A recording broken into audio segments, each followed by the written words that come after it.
All right. Well, welcome to our session on client satisfaction measurement techniques. We're excited to bring a few client satisfaction tools to you to describe what's going on, how they help meet organizational standard 1.3, and provide some variety. Get a little feedback maybe from you all on how you're using different tools to measure client satisfaction, what that means to you. Also have with me today David Knight, who's Executive Director for CalCappa. So, David, thank you for joining today. All right. My name is Lawrence Heiner, and I'm the Director of Training and Technical Assistance here at CalCappa. And let's get things going. All right. So, why do we collect customer satisfaction data? Well, I'll offer up five different reasons to start with, and I'm sure that there are more. But from our perspective, we look at a number of different reasons to collect client satisfaction or customer satisfaction data. I'll use those terms kind of interchangeably because a lot of our agencies use client or customer, but in this presentation, they're kind of used back and forth. So the some of the main reasons that we look at first, it's mandated by our rules and regulations as a community action agency. Um, we see that the CSBG organizational standard 1.3 mandates that we collect customer satisfaction data. We also pay attention to the American Customer Satisfaction Index as a methodology for collecting customer satisfaction information about CSBG. The customer satisfaction data also helps to inform different federal and state accountability measures for us. We include it as part of our performance management. And then it also helps with our accountability to our local officials, demonstrate that we are, in fact, providing good quality service to the residents in our area. Okay, second reason that we collect this information, it drives continuous improvement and actionable change. When we collect customer satisfaction data systemically, it allows us to use it as data for our projects. The ACSI gives us that cause and effect model and helps our agencies identify specific improvements generated specifically by feedback. So it's great to hear it directly from our customers. And then the survey results provide direct input from our clients. So we're hearing verbatim from what people have experienced and what they may need in the future. So these customer satisfaction surveys and polls can also act as needs assessment information. More stuff. It's some examples here of targeted improvement versus a process change. So, uh, for our targeted improvement, that's when we are analyzing satisfaction data. If communication score is identified as a high impact driver, improvements in attributes like clarity and usefulness of communication can lead to that measurable increase in all of the overall success. Second example, this is not directly from a community action agency, but is from a social services agency in Santa Clara County here in California, where they're able to derive customer satisfaction and dissatisfaction from and learned through their satisfaction process that they needed to make changes in their clerical induction sequence. So they went and took this information back and used it to change their processes internally. Right. We'd expect to use the same kind of data to affect our processes, at least to give them a look, to see if what we're doing is in alignment with what we're expecting to get done.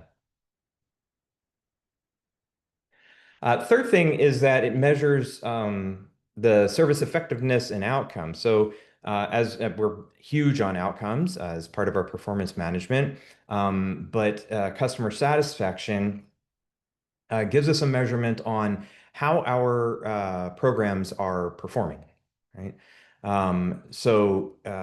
The customer satisfaction tracking goes beyond simple satisfaction by asking actual if the service is actually meeting the outcomes that we're expecting it to meet, right? So it's one thing to perform the services, and we can demonstrate a lot of outputs. When it comes to outcomes, these satisfaction surveys provide us some of that information that we need that can help us learn if we are meeting outcomes or just providing services. Um, So you'll notice at the bottom here that the client comments highlight life-changing outcomes, such as having stress relieved and achieving financial stability and so forth, the things that our programs are intended to do. So it can give us some idea of which of our programs are more effective than others, so we can identify kind of sort of in a priority way, what is having the most impact on our customers and clients, and exactly why that is. It measures that service effectiveness of the outcome. So in this example, we have a client impact where a client had commented that this is highlighting life-changing outcomes such as having stress relieved, achieving financial stability, and keeping children safe at home. So we are very interested in hearing from the customers exactly how our services are impacting their lives. And then a good survey, and we'll get into the survey tools here in a moment, but a good survey is going to offer some mechanism for those clients to give us that verbatim feedback. Another reason, because we've got five of them, it shapes organizational culture and relationships as well. So when we're measuring customer satisfaction impact, um, we lean on it as an essential part of providing or improving our staff morale so that internally we know that customers are recognizing the services that we're offering them, providing feedback. So those service providers, our direct service staff can hear the exact impacts as they're happening. Um, we look at the financial side of things as agencies rely on our services in some aspects. That we are seeing how the dependency on services is impacted over time. So uh, in a lot of cases, we're looking to move people off services. In other cases, people are kind of forced into services. So we want to keep an eye on how those services are playing a role in those clients' lives. Um, we want to maintain focus on customer satisfaction to provide necessary discipline, and it provides a way of looking at the performance of our staff. Discipline might be a harsh term, but is a direct way of recognizing whether or not we've got an alignment between the way that services are delivered and then our expected outcomes. So this gives us some information about perhaps it's part of the services delivery that we need to look at.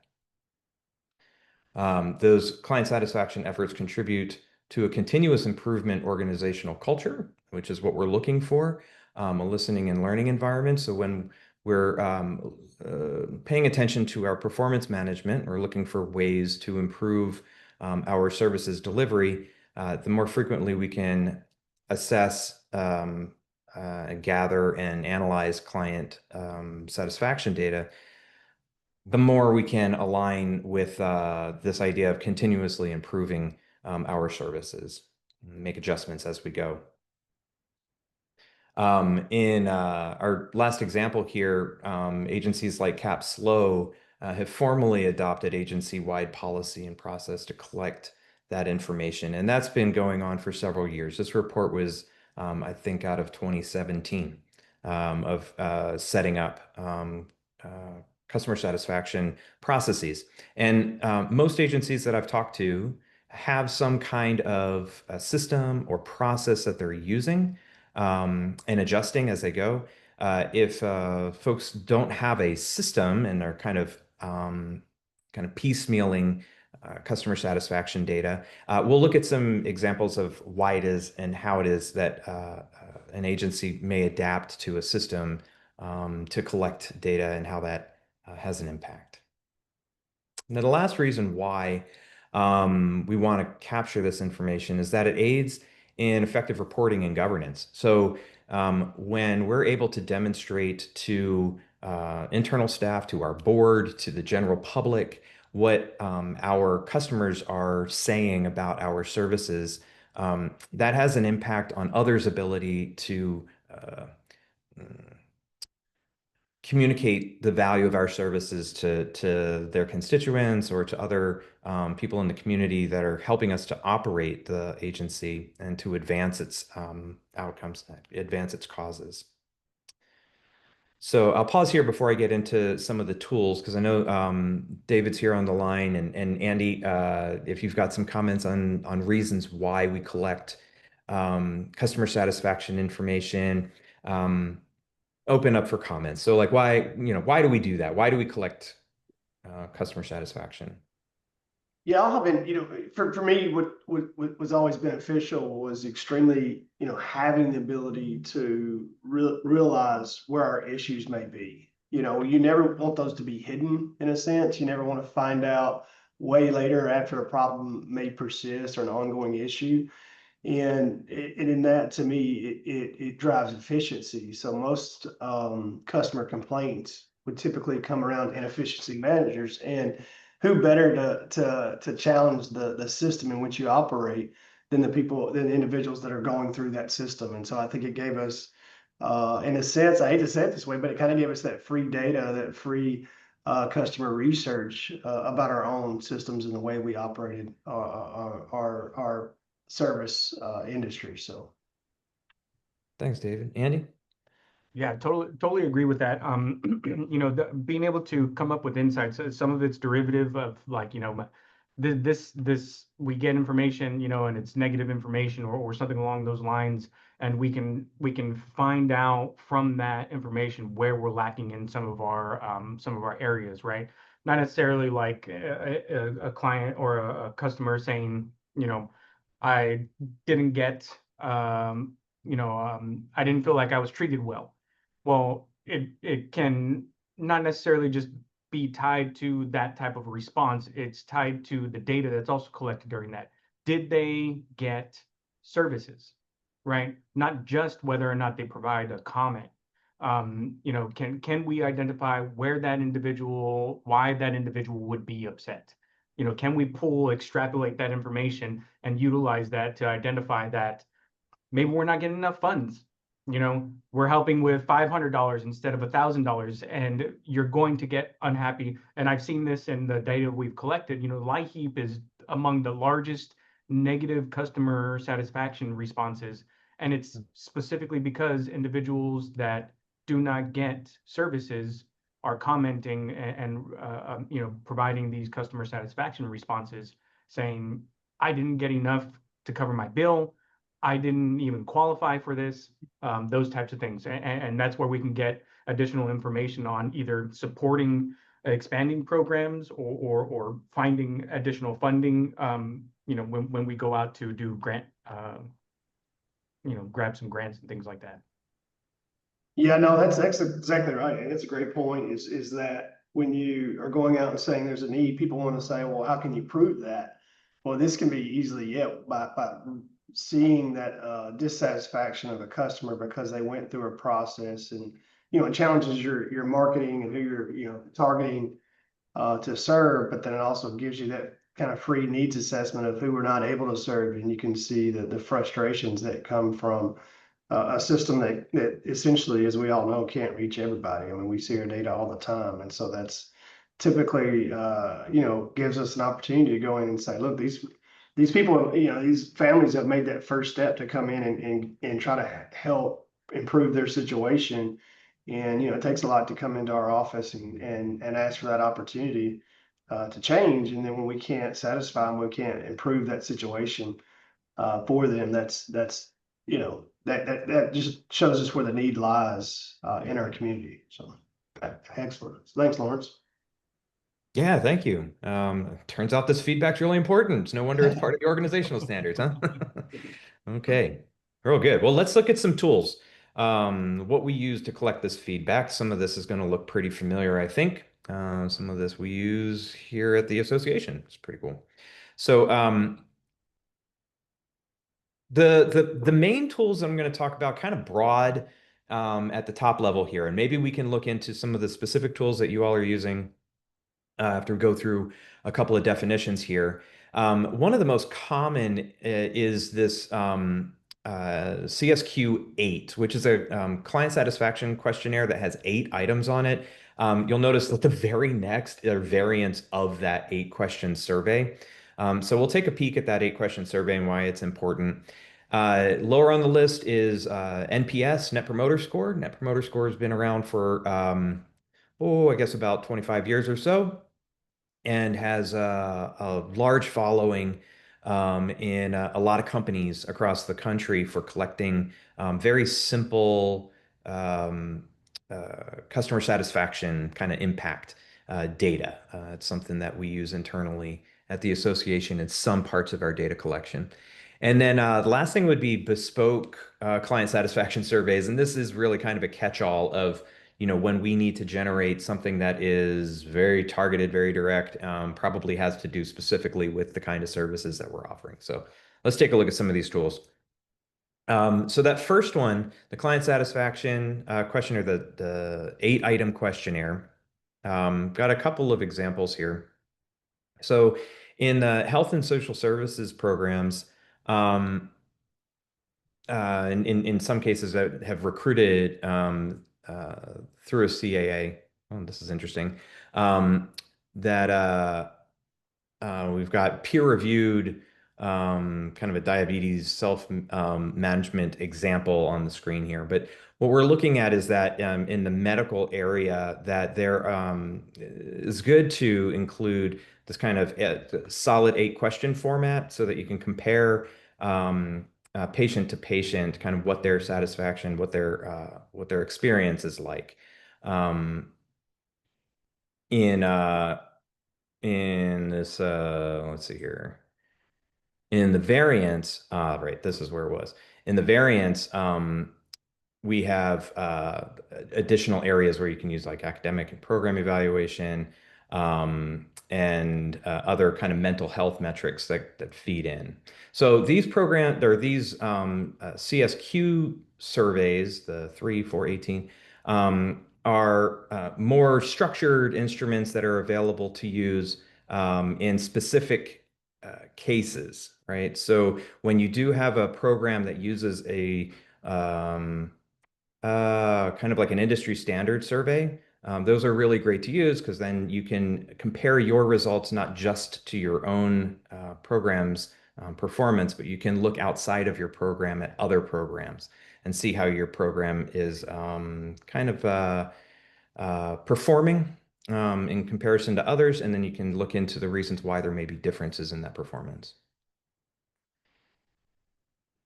Net Promoter Score, a little different, and there's some examples here on the screen as well. Net Promoter Score is based on using technically an 11-point scale from 0 to 10 on how likely it is that you would recommend the service or product that you have. And based on that 0 to 10 scale recommendation, you're able to identify whether people are promoters of the program, meaning they've ranked something 9 or a 10, that they're kind of passive about it, ranking it a 7 or an 8, or that they're dissatisfied with it. And that could be anything from a 6 or lower. And with NPS, the reason for that has a lot to do with the psychology behind how it is that people answer surveys on a 10-point scale. And there's a reason why they started 0 too. It's very interesting. So NPS, pretty great. We found that it's built into SurveyMonkey, among other tools.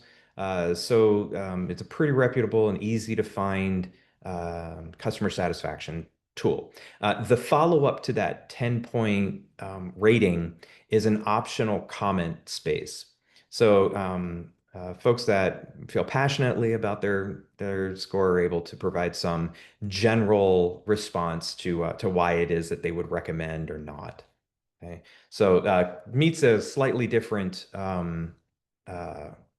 don't know, feedback point for organizations. When we use it at the association level, we use it for response feedback for our education services. So, for instance, this session, we'll also have one. We'll send out an NPS survey about this training, and it has, for us, it gives us a quick look at whether or not we're on the right track. And if additional feedback is listed, we can pay attention to that as well. But it only requires the response to one question. So that's one of the benefits to NPS. The last thing would be bespoke client satisfaction surveys. And this is when you really do need to narrow down exactly what it is that you're asking about. Here you've got a couple of examples. One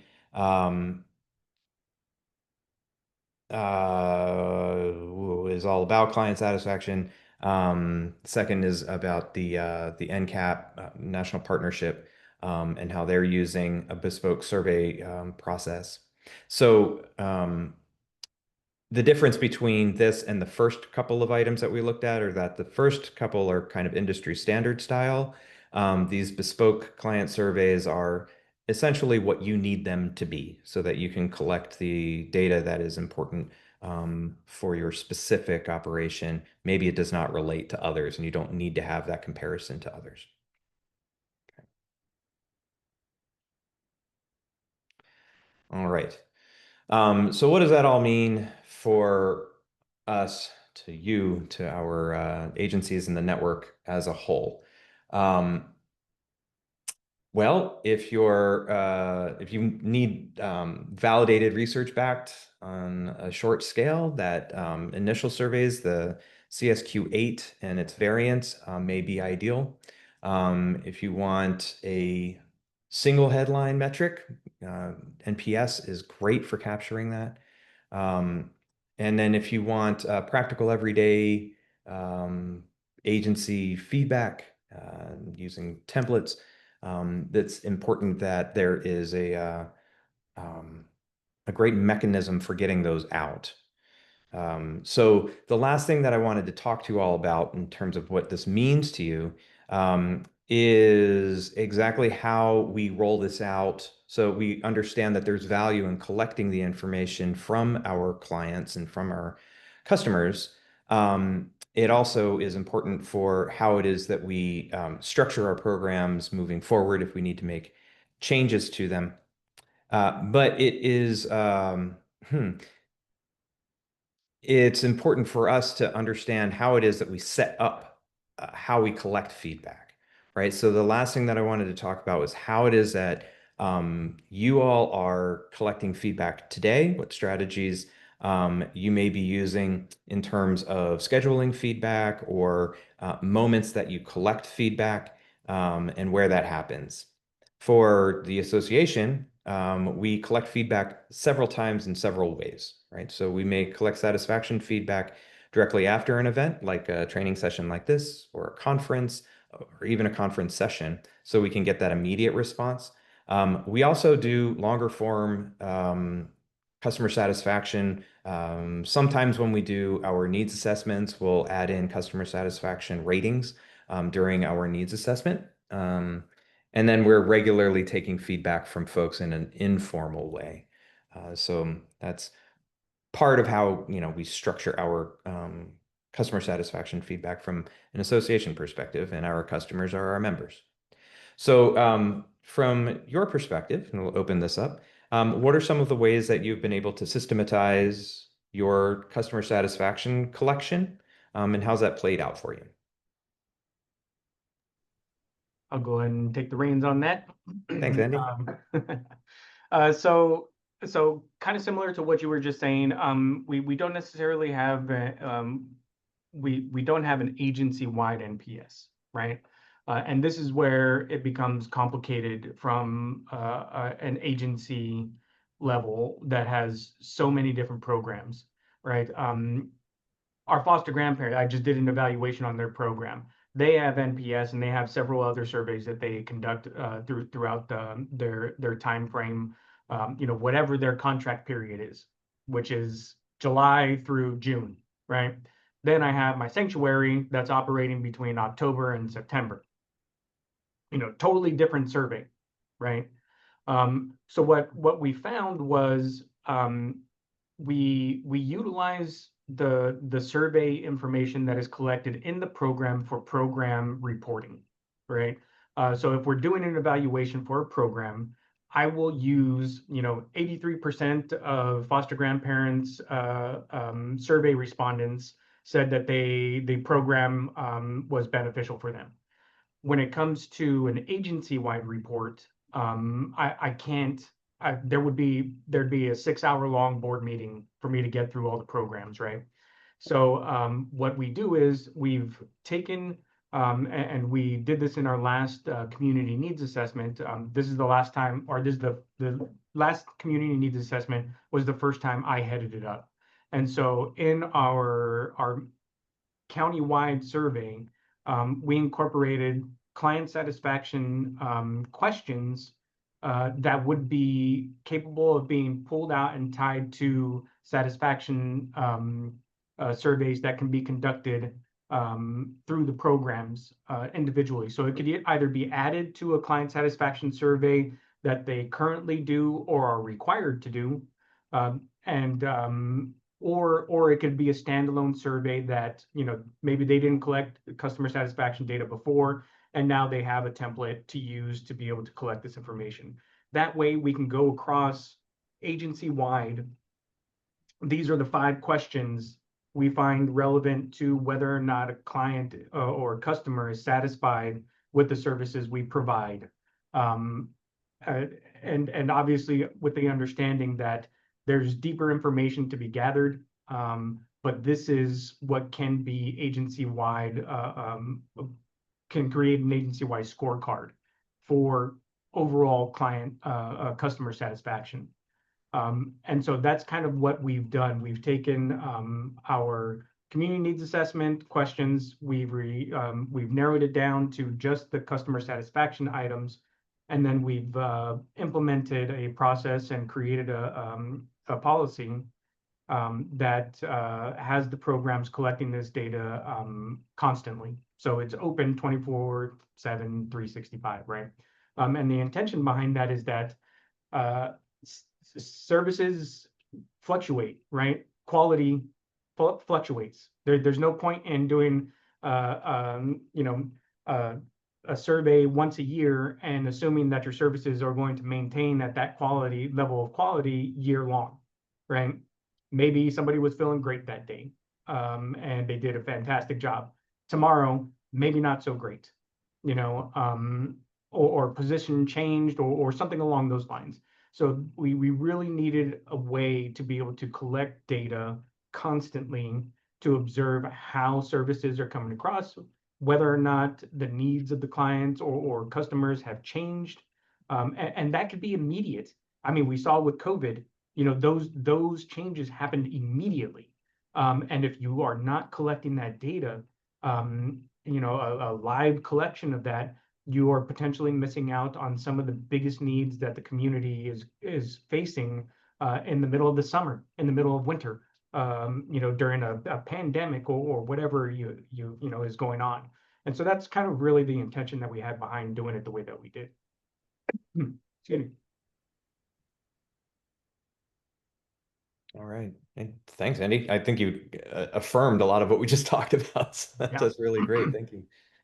Yeah, I'll chime into a little bit about, in my experience, about using that practical everyday short survey. So ours was just 4 questions, and essentially, had the basic, opportunity to, let us know any issues. But, that number 1 question really being, were you satisfied with your experience today? Trying to get, hone in on the experience. But the follow-up questions were, were your immediate needs met? Is your family more stable since receiving services from our organization? And that gave us a lot of things. I think what was beneficial, mostly for us, and you talked about this with some other agencies, our goal was to change the culture of, individuals, the families we serve are the reason we're here. And, again, I mentioned it earlier, but, seeing it as a success for reaching out, not necessarily a failure for having to reach out. And so we were trying to change that overall culture. And a big part of us doing that was implementing a customer service policy within our HR manual. And it was very important to us when we rolled that out, that this was an opportunity to celebrate staff that went above and beyond. But from an operations standpoint, it did allow us to evaluate if there were larger results from one, better results from one department versus the other. We had the Head Start centers, and so if we had a certain Head Start center that was, by far having a lot higher, response rate and or positive response rate, then we were trying to figure out what they were doing differently than maybe the other centers that didn't have that, or locations. And so we do it, and we had kind of broken down silos from departments, and really, had that universal wraparound approach. So it came to us about locations and being able to study that. At the same time, understanding what are people's immediate need, what they're coming in for. And again, going back to the system in place, is there things that we need to change because individuals coming for a certain service had a lower satisfaction with us than if they were coming for a different service, right? So we're not meeting the needs of the community, and that's why they're not satisfied in that sense. And or was it just, an issue of customer service? We can't sugarcoat over that. We used it for means, and again, it was written into our HR policy, and you have to be careful with this, and it depends on, your workers' unions and things of that nature that you're negotiating, that this is going to be a part of your evaluation process.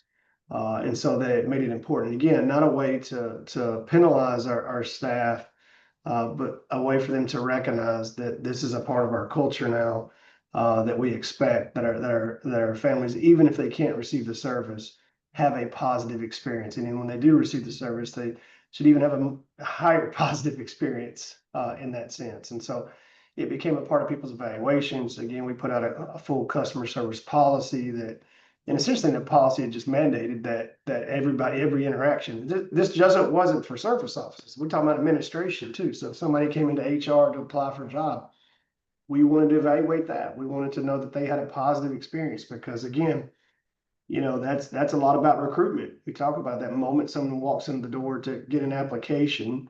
I know most of it's done online now, but many of us will kind of secret shop a job before we even walk in there. Just walk in there and see what it's like before you apply to a place. And so we wanted everyone to know that that's a big part, and not just to be doing it, but because of it, created a better workforce and a better work environment for everybody. And so more positive in that sense. And so, but it doesn't, to me, it never really would work until we created that policy and made it, mandatory. And, that includes putting up signs that say, if you didn't get one, call this phone number and let us know, because, and that goes into the employee handbook, that there's ramifications for that. We can't be skipping out and making sure people aren't offered it. And I know that seems as simple as you see through a drive-through window. If you didn't get your receipt today, let us know.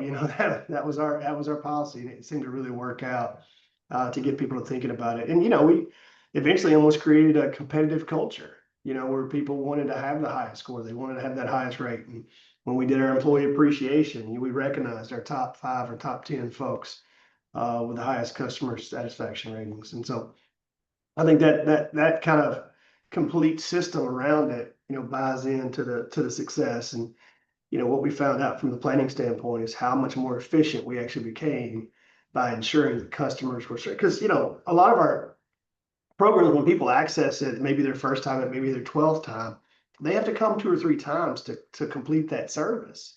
Because, we do this every single day. We know exactly what the application process is or what all the documents are. They may only do it once a year. It's not something that, I've been joking. I went to a local state office, I won't name it, here this week, and they didn't kind of tell me everything I needed, and it would have been nice to know, so I didn't have to come back. Not a great experience. And so at the same token, we're the same way. And so when folks don't have to come back 2 or 3 times, and we're focusing on the customer service aspect and getting that to that level, it actually ends up making us more efficient. We start saving dollars that way, and can spread our dollars to better pay or to hiring more staff so it can be even more effective. So that's been kind of our structure, the structure I put in place previous at working in agencies. And so I think it's again, it's a cultural shift and a cultural opportunity for an agency to see the benefit in it, not just an organizational standard.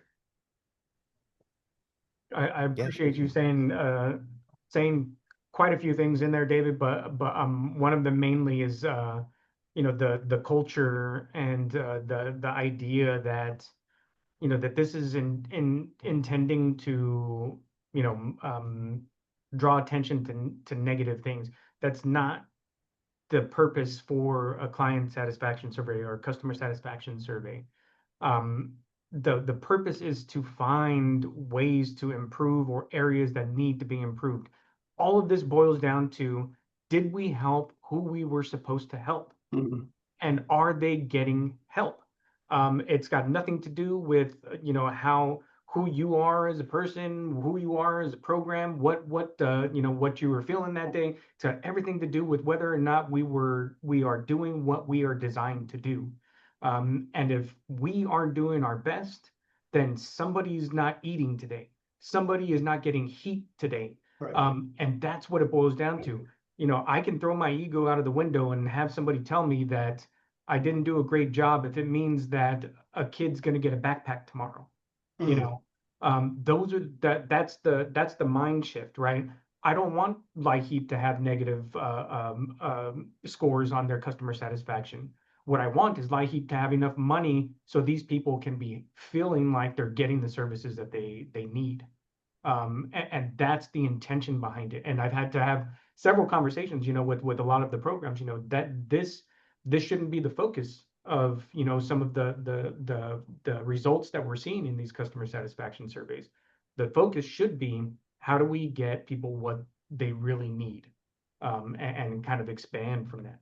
Yeah, and with that end goal in mind, you have to have a reality that in a position of leadership, executive leadership, you can't be in every office and evaluating that. You'll end up losing the ability to push that forward. And so this gives you your time back because it allows you to do this in an efficient and effective way to really find out who is excelling, and we're constantly trying to recruit staff. We're trying to constantly, bring in the top talent. And, and it's just like any market. If we don't celebrate folks that are doing it in the way that we deem the correct way, in that positive sense, then we will lose them. And this is a way to be able to evaluate that without having to stop in at every office. And it again, the last thing I will say is it gives, which we always talk about in community action, it gives our agency back to the public.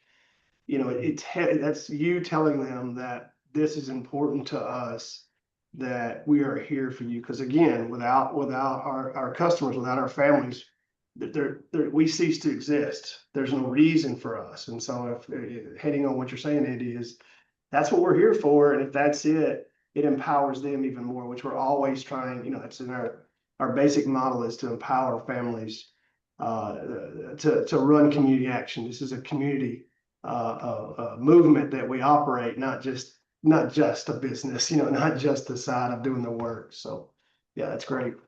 Thanks, Lawrence. Yeah, sure. Thanks. Thanks everybody for your input on all that. David, you reminded me a little bit of those bumper stickers that you would see on How's My Driving? So that's another feedback tool, right? Yeah, Oh, wait, wait. we could use a few more drivers here that had that bumper sticker. They need a way to call Oh man. Okay. Well, thank you for your participation today. I'm curious to know, given what we've talked about today on measurement tools, would you be interested in seeing or hearing about how customer satisfaction data is used for programming? Yeah, I mean, yeah. Anytime I get the opportunity to compare my outcomes to anybody else's outcomes is on the table for me. So if you have results that you've come up with or things that you've come up with based on other conversations that you've had with other agencies, that chance to compare and collaborate to me is so beneficial. The amount of conversations I've had from just going to the meetings that you guys throw, and those connections have been invaluable in discovering the different ways to do some of this stuff. The conversations that I've had before led to why we have a customer satisfaction survey agency wide to begin with, right? Going through some of the things that you guys provided was what reminded me that customer satisfaction should have been inside of our needs assessment surveys to begin with. And so that opportunity would be great. There is a couple of questions that I had, well, actually one major question that I had for you about the customer satisfaction survey and some of the things that you've seen. If you don't mind me asking that now, or okay. Please, please. So we wanted to identify, a baseline for our customer satisfaction surveys. I did a little research, I kind of dug around other satisfaction surveys online, did some Survey Monkey stuff, trying to identify, if I'm asking, was, on a scale of 1 to 5 or 1 to 10, was the service provided to you in a timely manner? What percentage should I be, I mean, obviously 100% is what everybody wants. But obviously setting an incremental goal or an improvement goal can't just be get to 100%, right? Especially if you're nowhere close to that, right? Achievable is what allows people to believe that they can do what needs to be done. I believe that setting, the bar where we did, which was a 75% satisfaction rate, which technically is like a mid C, right? When you think about it grade wise, that's kind of where we set our baseline. I'm happy to say that we exceeded that pretty consistently across all of our boards. But have you had experience in whether or not that's a good baseline, or should we be shooting for something different? Kind of question I wanted to ask. I've got some perspective from NPS, but David, do you have a response for that before I get to NPS? Yeah, if you're looking at CSAT and some of those areas, really 80%. 80%, I think it's excellent. Average, you're probably going to be from mid-60s into the 70s. Is normally what we always shot for, but 80% you would consider really excellent, which I know, again, it seems a little different, but I mean, 1 out of every 5, in our industry, it shifts a little lower, but 1 out of 5 people are just not going to be satisfied with who you are, and what happened. So, and I know, Lawrence can talk to the NPS. I know It's similar. yeah, I know when you get in the 50s, that means it's a positive score, and that's what you're looking for, is to stay on the positive side. Yeah, and NPS, they score a little strange. They do a -100 to +100. It's a little like the alcohol proofing system. It's weird, but the for them it's same thing though. I think it's 40 or above. If your average score is 40 or above, that means you're in a promoter territory. So Okay. the majority of the people who are responding would speak positively of your program to their peers. So yeah, that sounds about right. And you bring that up, not to go back and beat this horse too bad, but that's the piece too in the rollout. When we talk about it, I think that's why it's so important. Lawrence was asking about sharing about it. I think it's about messaging when you do it. And then the messaging of understanding that 80% and that's good. Like 4 out of 5 is our target. You set that early on, you communicate that. It's so crucial, because then people don't let excellence get in the way of great, and that sometimes happens, and then we focus in and we have that, we have a tendency to over focus on the one or two negatives out of 100 families that we serve. And, you know, that you chart changing whole systems for 2 people, and you're like, well, what about the 98 people? And in this case, the 80 out of the 100 that had a great result, we're gonna throw that away just to focus on these 20? No, not really. You know, and it's unfortunate, but you'll end up, you know, changing whole systems and yeah, spiraling down into a ton of work that you don't really have the time to do. Yeah, That's You got to just- find that level of reason. Yeah, so we've always stuck around that 80% is where we strive to be at. And most of the time we sit high 60s, low 70s, to be honest. And we were okay with that. Right, that's pretty on point with what we went with. 75% is what we kind of initially went with. So, I don't feel terrible about that. And we'll adjust it, as we go and collect more throughout the years. See if that needs to be adjusted based on stuff. But I'm feeling like 80% is a good number as well. Yeah, I always assume if 3 out of every 4 people in the room with me enjoyed hanging out with me for the evening, I did pretty good. So 4 people are laughing. I'm set. yeah, right. Yeah. You may also look at your goals in that area as an improvement. So like a number of basis points of improvement could be the indicator that you're looking for, success indicator that you're looking for, and potential, rather than meeting a specific number. It's up to your program, whatever makes the most sense for you guys to improve. Yeah, that's pretty good. Great, thank you. Thanks, Lawrence. Thanks for letting us have this conversation. Yeah, thanks. Yeah, I think we'll Yeah, thanks to you probably too. continue this with some of the Roma folks and others. This sounds like we're really on the right track, right, for this discussion. Thank you, Andy, for participating today. Yeah, happy to be here. Okay, well, we will see you at the next one. Thanks. Have a good one, guys. Cheers.